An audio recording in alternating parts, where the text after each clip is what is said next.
Advocate Abu Helal রাজাকে যে প্রশ্নটি রেখে বিরতিতে গিয়েছিলাম, আমরা দেখলাম এনসিপি কর্মসূচিতে হামলা এবং বাধার অভিযোগ উঠেছে। একটু জানতে চাই যে এর মধ্য দিয়ে আসলে কোনো রাজনৈতিক বার্তা দেখেন কিনা? আমি এর ভিতরে রাজনৈতিক বার্তা দেখি। সিম্পল আমি বলি আপনাকে, জুলাইয়ের কৃতিত্ব আজকে অনেকেই নিতে চাচ্ছেন, গল্প করে লাভ নেই, আমরা দেখতেছি। এবার আসেন, জুলাইয়ের কৃতিত্ব যদি আমরা সবাই মিলে এনসিপি কে দিই, এনসিপি মানে তখন তারা ছাত্র ছিল, আজকে তাদের দল আছে বলে বললাম। ধরেন ক্ষমতাসীন দল যে বিএনপি, সে যদি এখন জুলাইয়ের কৃতিত্ব এনসিপি কে দেয়, তাহলে কিন্তু বিএনপির লোকসান হয়। কি লোকসান হয়? আমি কৃতিত্ব দিলে। কিন্তু আপনি যদি জুলাইয়ের কৃতিত্ব তাদেরকে না দেন, তাহলে আপনার লোকসান কিন্তু ডাবল। বিকজ আমরা তো টোটাল অ্যাক্টিভিটিসটা জানি, আপনাদের বার্তাগুলো জানি, নিউজগুলো জানি, আপনার দায়িত্বশীল নেতারা কি বলছিলেন তখন আমরা জানি, পত্রিকায় আসে। সুতরাং কৃতিত্ব যদি এনসিপি রে দেয় তাহলে তাদের লোকসান হয়, আর যদি না দিয়ে নিজেরা নিতে চায় তাহলে তাদের ডাবল লোকসান হয়। Because the whole world is open, আজকে সবকিছু ওপেন। আপনি পত্রিকায় কি লিখবেন না লিখবেন ইমম্যাটেরিয়াল, চারিদিকে সোশ্যাল মিডিয়া, ডিজিটাল যুগ। এইবার আসেন, পিটাইলে কি হয়? পিটাইলে কি হয় সেটাই আসেন। পিটাইলেও কিন্তু এনসিপির লাভ হয়। কেন জানেন? এনসিপি আলোচনায় থাকে, এনসিপি পিটাচ্ছে, কেউ বলতেছে বেয়াদব, কেউ বলতেছে ভাষা ঠিক নাই, ইত্যাদি ইত্যাদি। বিগত 16 বছর আওয়ামী লীগ কিন্তু বিএনপি কে টর্চার করেই মাঠে জিয়ে রাখছে। যদি কোনো শব্দ ব্যয় না করতো, বিএনপি কে জিয়ে রাখতে পারতো না। তাহলে এনসিপি নেতা কর্মীরা কেউ কেউ কি আসলে আলোচনায় থাকতেই উস্কানিমূলক বক্তব্য দিচ্ছে? উস্কানিমূলক বক্তব্যের বিষয়, সে তো রাজনৈতিক বক্তব্য দিচ্ছে। যদি এটা আপনার কাছে উস্কানিমূলক হয়, এটা যদি কোনো আইনের ব্যত্যয় ঘটায়, কোনো আইন বিরোধী বলে থাকে, go for action in accordance with law, there is law. আপনার আমি গালি দিব, এতে যদি আপনার মানানি হয়, কিংবা আপনার সাথে সম্পর্কে বাজে কথা বলবো, এটা যে আইনের ব্যত্যয় ঘটে, আইন আছে না? অফকোর্স আইন আছে। আপনি আইনে আনতে পারেন কিনা সেটা দেখেন। এখন আসেন, যদি তাদের বক্তব্য, নাসিরুদ্দিনের বক্তব্য, নাসিরুদ্দিন বেয়াদব, বাজে কথা বলে, এটাকে যদি আপনি আইনের আওতায় আনতে পারেন, বাধাটা কোথায় আপনার? যদি আপনি তা না আনতে পারেন, তাহলে তৃতীয় ব্যক্তিগত আক্রমণ কিংবা চরিত্র হরণ কি রাজনৈতিক বক্তব্যের অংশ হতে পারে? আমি তো সেটাই বলুন, যদি না হয় আপনি অ্যাকশনে যান না কেন? আপনি তো আইন দিয়ে যাবেন। Try to understand my point. আমি তার সাফাই গাচ্ছি না। এটা যদি সে না দিতে পারে, আইনে যদি বার থাকে, তাহলে আপনি তাহলে আইনে অ্যাকশন নেন। এক। দুই, তারপরে যখন তার উপরে হামলা হয়, তখন আপনি দায়িত্বশীল দলের লোকেরা যদি বলে এই হামলা আমরা করি নাই, সাধারণ লোকে করছে, তা সাধারণ লোকে যদি করে, এটা বেআইনি কিনা? আর সাধারণ লোকে যদি করে, আপনারা বক্তব্য দেন না কেন, এটা নিন্দা করেন না কেন? সে কারণে বললাম, আপনি যদি তাদেরকে পিটান মাঠে, তাতে কিন্তু দেশ জাতির কাছে তারা পরিচিত হচ্ছে, আছে মাঠে। এক। দুই, যদি না পিটান, ওই যে পিটান যে, তাতেও তাদের লাভ হচ্ছে। আর যদি না পিটান, তাহলে কমফোর্টেবলি তারা সারা দেশে ঘুরবে আর জনমত তৈরি করবে। কেন জনমত তাদের পক্ষে কেন থাকবে সেটাও বলি। আপনারা প্রতিশ্রুতি দিছিলেন গণভোটের আলোকে জুলাই সনদ বাস্তবায়ন করবেন, কিন্তু আপনারা করছেন না।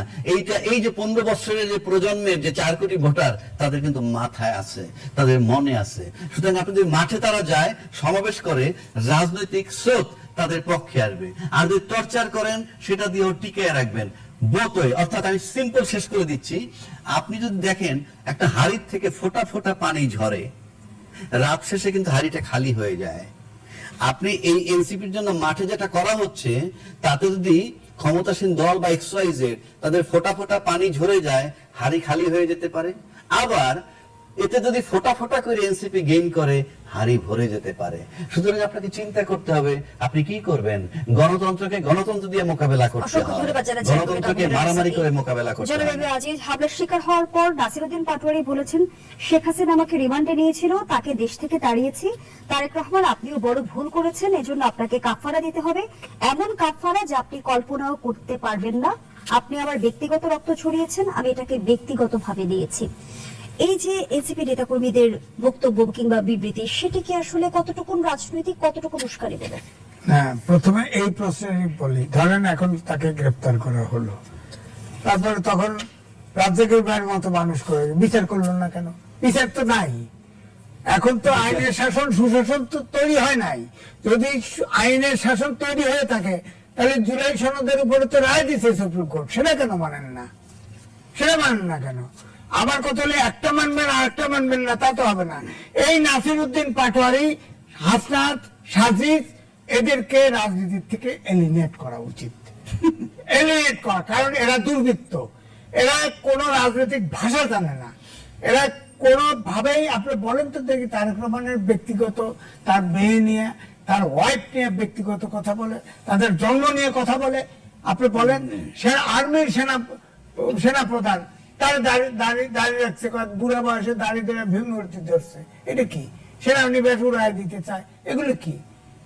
এখন তো রাজনৈতিক ভাই ঠিকই করেছে, এখন সেনাবাহিনীর তো উচিত একে ধরে নিয়ে পাঙ্গা মারা। নাই কিন্তু বাক স্বাধীনতা মানে কি আমি যা খুশি তা বলতে না, পারি? এইটা তো আমার কথা হলো, যদি এরা বৈষম্য বিরোধী না, এনসিপি বৈষম্য বিরোধী ছাত্র আন্দোলন একটা, এনসিপি আর একটা, মনে রাখেন এনসিপি বৈষম্য বিরোধী ছাত্র আন্দোলনের ব্যানারে আন্দোলন হয়েছে, সেখানে আমরা ছিলাম, ধরেন শেষ দিন পর্যন্ত আমিও টকশোতে, আওয়ামী লীগের 5 বছরে আবার শেষের দিকে 2-1 কথা বলছে, আমি তার ভিতরে একজন, আমি তো এই আন্দোলনকে সমর্থন করছি, আমি হয়তো আরেকজন ফিল্ডে যা যুদ্ধ করছে, আমি টকশো করে ওপিনিয়ন তৈরি করছি।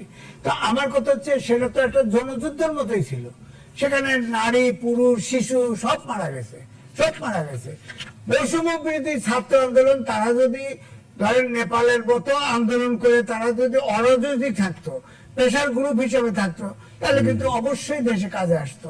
এখন ধরেন তারা রাজনীতি করছে, বয়স হয়েছে 18 বছরের উপর, রাজনীতি করতে পারে, কিন্তু আপনার কথা হলো, আমার কাছে ভিডিও ধরা আছে কতজনের টাকা হয়েছে, টাকা পয়সা, যারা প্রত্যেকটা ইউনিট এই জাতিকে তরুণদেরকে ধ্বংস করে দিয়েছে, প্রত্যেকটা মিনিস্ট্রিতে বসায় দিছে, প্রত্যেকটা সংস্কার কমিশনে বসায় দিছে, এখান থেকে টাকা পয়সা কামাইছে, এরে ধরো, এরে মারো, এরে মারো।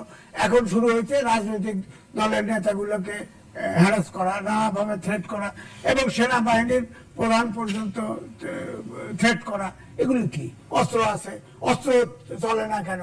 24-এর নাকি অস্ত্র লুট করা, তাকে ধরে না কেন?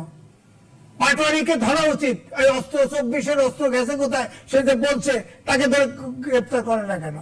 এটা তো ফৌজদারি অপরাধ, সে বলছে, তারপরে সে জীবনে দেখে দিবে, আবার 5 বছর সময় দিছে। আরে 5 বছর তো সরকার 5 বছর আছে। অসংখ্য ধন্যবাদ জানাচ্ছি ধন্যবাদ জানাচ্ছি ডক্টর নাসিরউদ্দিন আহমদ।